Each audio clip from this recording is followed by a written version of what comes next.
How did Mike get you out of LA to Virginia? And why did that happen? Why didn't he? Oh, because Teddy was having some issues, and Teddy. So I mean, let's just talk about it. Mike was fascinated with he's a music lover, and he's fascinated with anybody. I think he really wanted to do music. Mike has actually did tracks before. Working with other producers and telling them, what to do or Mm, and do it like this. So he just had that mentality, man. I think for him, it was a search of where does he go from where he used to be at hustling versus, and pimping and that street lifestyle. How do you fix that? And so in those circles, you got music and you got, entertainment. mm. And at the time, I guess Teddy and Gene were breaking up, and I know Teddy was in a horrible deal with Universal, and Mike was influential in his freedom from that situation. And so the give and take was, I got a producer who I think is dope, and I want you to mentor him. And because I had some choices at the time, I didn't know where I was going. It was Gerald Levert, rest in peace. Oh, I had action working with LA and Babyface. I had action at working with Jimmy Jam and Terry Lewis. Clarence Avant wanted to send me out there. wow. And Mike was like, Teddy was killing everything. Ah, He was the streets. He was what was fresh. It was new. It was young. It was, and so that was Mike who was the one who set me in a direction. so what year did you move out there? I went there, I believe, 91. Okay, so what about your son? Would you did you bring take the family with you, or did you He just was work? out there, yeah. Lil Meech was out there in the Okay. studio. Lil Meech was out there in the studio telling him what to do, like he was a producer when he was a child.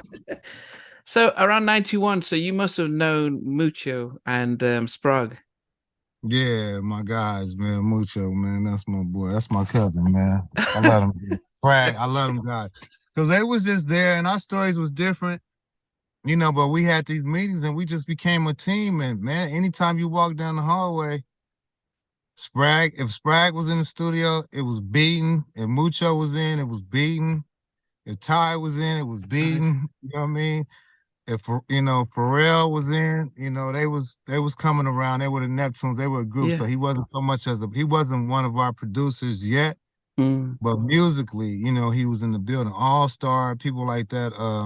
Rodney? Rodney Jenkins. Like man, it was like music heaven, like and competition, but we're a team. Yeah. And I think I got probably one of the first hit records on Bobby.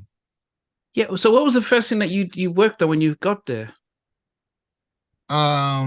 I was there to do Tammy Lucas. Oh, okay. I've interviewed Tammy, and what happened to her project? Because did you do any work on it? We wrote together. We was in the studio a few times. We met, and you gotta imagine, man, like her voice is so her Yeah, voice. yeah. I want to work with her so bad. But at that time, unfortunately, I think I think the industry was still in a place where they wanted a certain look, like, and there were other things. That was Teddy's project. There's just other things that just got pushed to the side, and I think a lot of artists didn't understand like how to maintain that position of gratitude with a producer who's a big time producer, and how to wait and how to facilitate. It becomes very frustrating when you're waiting on your project to be done and then it doesn't happen in the time frame and that kind of thing. So I went there. That's what he was trying to build the camp. That's what he built the camp for, was because he has so much work. Like, dude, everybody sent demos. I mean, he's the remix guy. Mm, We remixed everybody's records. You know what I mean? Look what he did for SWV. yeah. That was just amazing who all came through the air. Any artist who was anybody. They had to. I mean, being in the studio and seeing these little bitty girls walking in, Lisa Left Eye looking at me, and I'm like, little girl, you know what I mean? Like, watch out these big pretty eyes. But I didn't even understand the music. Their video was out, and Teddy was going crazy over it. I'm like, that's whack, and I was so wrong. Okay. And so I just had a lot to learn. I was, not to be judgmental about something that you don't hear, but you have to know how to judge how it's going to make everybody else feel and what it is. And then the history of music. He had so much history.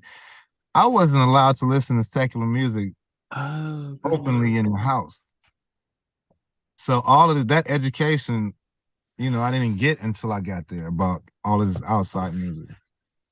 What hip hop was really about and how you study the old music and how you can bring that into the new and how you sample or recreate or how you emulate sounds in music.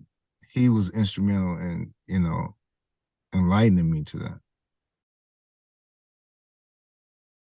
Hey guys, thanks for watching. Thanks for being a part of Halftime Chat. Please remember to subscribe, share, and comment. But most importantly, why don't you become a member of Halftime Chat? We've got amazing videos, amazing perks, and being able to support the channel. But anyway, thanks for watching. Take care. I never participated in that category. And somewhere in between us, or even loving us, on which I did miss you with What was it like growing up? She's still making an impact on 4 houses down. I have a couple of pieces. trying to get this one and that one. That works for you, but just for me, No. Okay. They don't understand what Jodeci's voice is winning all spirits. Play it.